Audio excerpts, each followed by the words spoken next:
With all that has been happening with gold the past year and a half, there's one individual that you would not think would normally be paying attention to the gold markets. But as I reported in the past, he is. We're talking about the Treasury Secretary of the United States, Scott Bessent.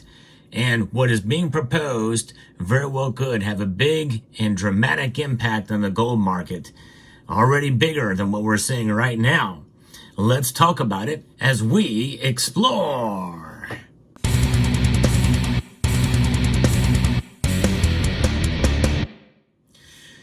Gold reaching $2,900 an ounce was quite an epic thing. In fact, as I record this video, it's pulled back slightly, but more than likely it's going to get right back up there again. But now there's news about what is occurring with this sovereign wealth fund and what's being announced there that very well could be a game changer for the United States of America and for gold. I'm going to be referencing a piece here from Fortune magazine. Before I get into that, I want to thank Summit Metals for sponsoring the channel.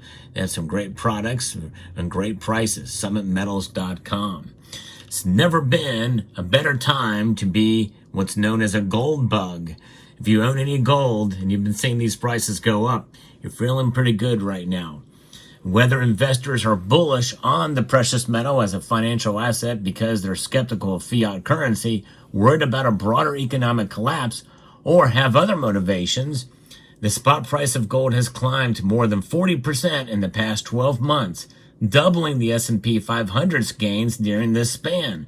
Essentially, it is acting like an investment, a good investment, although I look at it as a hedge, most likely. And by the way, yes, I did buy some new gold. I'm going to show you that gold piece here later in the video, so stay tuned. My motivations for buying it, not at the record highs that we're seeing it, by the way. Stay tuned for that. No one officially holds more gold than the United States government, the Treasury Department specifically.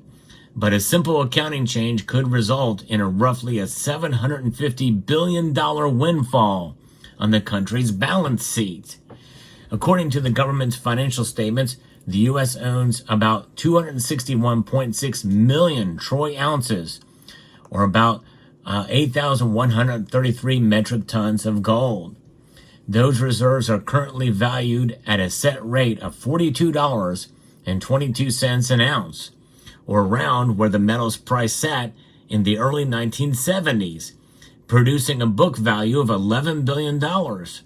At gold's current spot price of about $2,900 per ounce, the market value of those holdings is nearly $765 billion. There's debate about whether that bookkeeping change would have any true impact. Nonetheless, as Gillian Tett wrote in the Financial Times recently, speculation about such a move has picked up as new Treasury Secretary Scott Bessent tries to implement President Donald Trump's economic vision for America without spooking the markets. We're going to monetize the asset side of the U.S. balance sheet for the American people, Bessent said recently when Trump signed an executive order calling for the creation of a sovereign wealth fund. We're going to put the assets to work, and I think it's going to be very exciting. So that has to do, if he revalues gold in our vaults already that we have, and that could be a big deal. Now, I speculated that perhaps maybe they may actually create a second gold reserve in the sovereign wealth fund with gold, some of the gold that's come into the market from the LBMA and other places. In other words, the United States would actually buy it and use it and profit from it, essentially, if the prices continue to go up. Of course, many wonder if they would be smart to buy it at the high where it is now, unless they could find some ways to manipulate it higher. This may be one way to do that. We'll see. We'll watch and see what happens as this thing plays out. But the Treasury Department did not respond to a request for comment. But the definition of monetization means changing something into money, or at least expressing the asset in terms of currency. So what would an additional $750 billion do for the U.S. government? Not much, said Jay Hatfield, the CEO of Infrastructure Capital Advisors, which manages ETFs and several hedge funds. For the mark-to-market change to have any impact, he said, the United States would presumably need to sell off some of its gold reserves for cash. It would be hard for the Treasury to do that without tanking the market for precious metal. Yes, for the gold. It's going to be like Armageddon if they dump any significant amount of gold. Rob Hayworth, a senior investment strategist and commodities researcher at U.S. Bank Wealth Management, agrees that such a sale would be difficult. Central bank buying, particularly by China, has helped drive a gold surge since 2022. Indeed, it has. Massive sales by the U.S. would likely have the opposite effect, and it would weaken our position. It would be a fool's errand to do that, even at the high prices. But certainly, selling gold at an all-time high is much better than selling it at an all-time low. That's known as Brown's bottom. That's exactly what the United Kingdom did in 2002. Sold off, I think, over half of their gold reserves at that level. It's crazy. And now, there is still talk of monetizing America's gold reserves to a difficult needle Besant is trying to thread, addressing the country's the increasing deficit while funding Trump's financial ambitions. House Republicans are reportedly considering a tax and spending bill that would add $6.5 trillion to the federal debt, causing the growth of the country's fiscal hole to double, according to the Committee for a Reasonable Federal Budget. The government's interest payments already exceed spending on Medicare and defense, according to David Teeters, a professor at IESE Business School. A $750 billion mark-to-market gain would deleverage the government's balance sheet. In other words, the country's borrowing as a percentage of its total assets would decrease, potentially giving Besant some wiggle room. However, the Treasury Secretary is also juggling contradictory goals as the Trump administration calls for a weaker dollar, but simultaneously looks to bolster the greenback status as the world's reserve currency.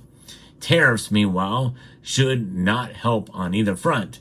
Something has to give. Teeters, a former managing director of capital markets groups in both BNP Paribas and Barclays, wrote in a recent blog post, "A race among nations to devalue their currencies doesn't seem very appealing. One alternative is a coordinated reset of the global monetary system that deleverages the system by devaluing all currencies against a neutral reserve asset," Teeter said. Now that would be interesting. Alternatives include either gold, which has served this function for millennia, or millennials' newfound preference for crypto, Bitcoin, both of which are likely to benefit in 2025. The former sounds like good news for gold bugs, but the latter, not so much, especially if we sell some of our gold reserves for Bitcoin. That is what is being proposed by a senator from Wyoming, from what I understand. I hope that doesn't happen. I hope we don't sell off any of our gold. But if that happens, well, it would be bad news for gold's price and good news for Bitcoin's price. And I don't like that. And I hope Scott Besant, who follows the gold market, who I think is a gold bug, and from what I understand, his potential deputy is as well, maybe they won't do that. But otherwise, it is a very interesting proposal and something to think about, revaluing the gold off of that $42.22 up to current market price, or to market price in general, which means a very fluctuating asset sheet for the gold reserve. Still, a drop in the bucket when considering how much is spent. $700 and some odd $billion of revaluing the gold to $750 billion. Well, we spend more than that every 100 days, $1 trillion every 100 days, or at least we did. And at least that's according to what legislation has already been passed by the former Biden administration. So that is what we're looking at here. Now, you're probably wondering, what gold coin did I buy? Yes, indeed. Well, here's what happened. I saw this gold coin, and it was very attractive, and I thought, you know what, I'd like to have that. Just didn't have the money on hand. Thankfully, I've got a good relationship, and I encourage you all to have good relationships with your local coin shop, because it's not very often that they do this, especially in this market. But they let me put it on layaway before the price of gold spiked up dramatically.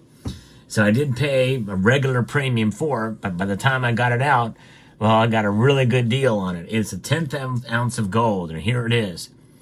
There it is. Look at that. Beautiful piece indeed with this proof light condition here. $15, 1/10 ounce, 4/9 fine gold. The owl. Beautifully done. Just a real simple, nice proof. Great details on this thing. 10th ounce, 9999 gold. And and it is from Tuvalu, Nation of Tuvalu from 2005. Queen Elizabeth there on the obverse of the piece here.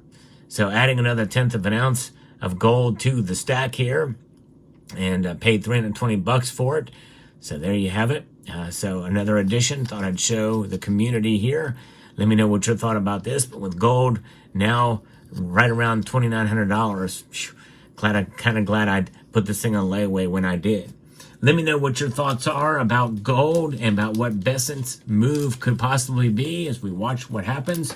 I'd like to extend a multitude of gratitude to each and every one of you for taking the time to watch this video, and to encourage you to please rate, share, comment, and subscribe.